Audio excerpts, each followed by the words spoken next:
Hello everybody, this is Mr. DSI Review, and today I'm going to be reviewing the Flipnote Studio, which is actually the second free application from the DSI shop. Now it's just kind of surprising because the Flipnote Studio came out yesterday, which was a Wednesday, except that the DSI shop doesn't update on Wednesdays in North America, it updates on Mondays. I'm not sure about other regions, but I think it updates on Mondays there too. Maybe wrong on that. Put in the comments if I am. Anyway, the Flipnote Studio is probably one of the coolest applications, especially since it's free. It's probably one of the most anticipated ones anyway. Anyway, here we have, when we open it up, we'll see two main modes, View Flipnote or Create Flipnote. And let's just see Create Flipnote. Now, I was actually surprised that this is pretty good, you know? It's got, you know, draw, paint, erase. It's your basic things. But it also has, like, video editing, because, you know, it's like a stop-motion Flipnote thing. And you can actually use pictures from your camera channel, I guess you could call it. You can add sound, although that's not too great. And then you can use an alternate color, which I believe the only alternate color is red. You can use paper. I'm not exactly sure what paper does. And copy, well, you'll see what copy does in a sec. Anyway, up here, you'll see on the D-pad, obviously up, or it takes you to the menu. Or if you just click on this little frog right here, or right takes you to the next page. We'll do that in just a sec. And down plays it. So let's just create a little, I don't know, ground for ourselves. Since I have copy on, when I press right, we'll copy that. Let's make ourselves let's make this a short one. Let's make maybe 15 frames. That sounds about good. Now, when you don't have copy on, it'll show a slightly faded version of that, like as if you're using a light tracer. If you know what I mean, it's like a tool that just shines light through the paper so that you can trace. Anyway, so now let's turn off copy. Let's draw a little circle right here. Let's go to the next frame, and you'll see now, I don't know if you can see this on the camera, but there's also a little circle right there in gray. Let's move it a little bit. You have to excuse me, I'm kind of bad at this. Unfortunately, it doesn't have elaborate tools for drawing, you know, shapes and stuff, as far as I know anyway. Might be wrong on that, but I don't think it does. Let's make another one. Another one. Another one. Another one. And it just goes on.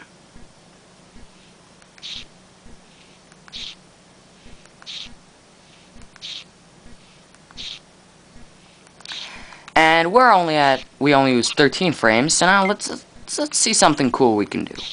We don't need these 2 frames, so let's just erase it. And here, copy and paste. I'm making it so that the circle moves back and forth. It's a little bit redundant, but definitely looks nice in the end.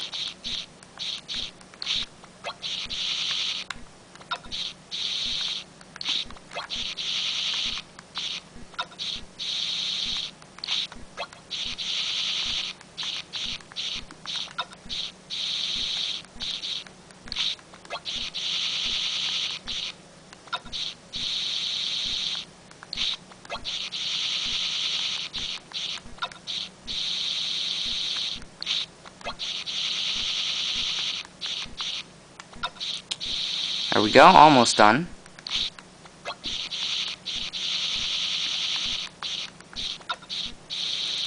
And for those of you looking at the top screen, you can already kind of see our animation.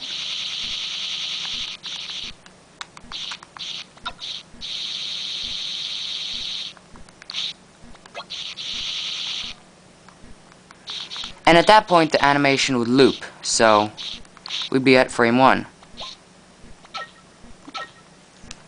Now down here, if we play it, you'll notice it goes very slowly because the playing speed we have is set to 2. Let's think, if you go to 8, it goes, you know, really fast. I think best is 7 or 6.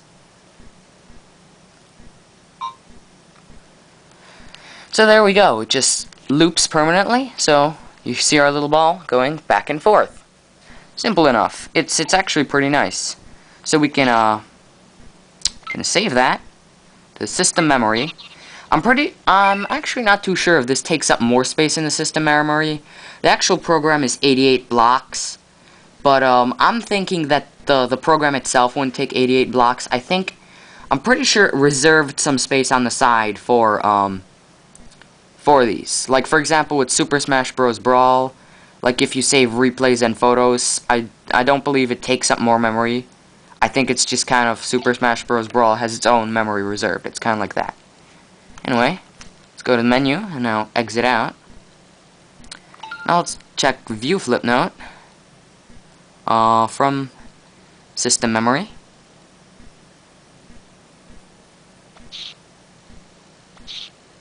Here we have some that I guess come with it. But let's see, I believe this is the one we just created. This one, it's another one I created. This one I was just messing around. And here's some that come with it. This one's even got sound. This one's really, you know, elaborate and stuff. So yeah, you can make some actually pretty amazing stuff with it, quite honestly.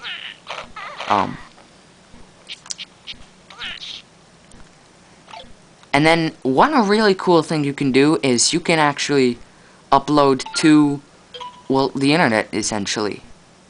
And this company called Hatena allows you to, you know, upload your Flipnotes. I haven't uploaded any yet, but you know, you gotta obviously connect to the internet to upload.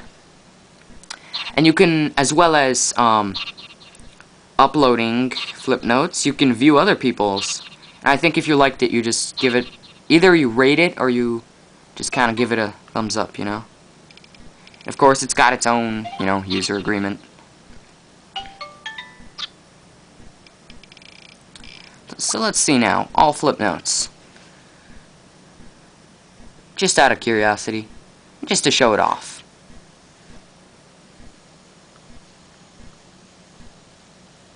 You'll notice here they've got like stars and stuff. And it's just, you know, loading. As you can see, really elaborate stuff right here. Really, a lot of work cut into it. And you can even, you know, download it. I guess you can comment. Not exactly sure what command is. But, you know, it's cool stuff. So, you know, you guys might want to check that out. And it even has, you know, stuff how to post. When you start out, it tells you, it gives you a basic tutorial and stuff. And I know it's a free application, and last time I reviewed a free application being the web browser, some of you guys were a bit skeptic. But this is less of a review and more of just kind of showing it off. Anyway, I definitely recommend it, although it does take up a decent chunk of space, 88 blocks. But, you know, that's still not too much. I have a bunch of apps, and I'm still only about halfway done with my memory. So it's, well, I guess that's really all there is to say about it. If you like this review, please rate, comment, and subscribe, and I'll see you guys in the next video.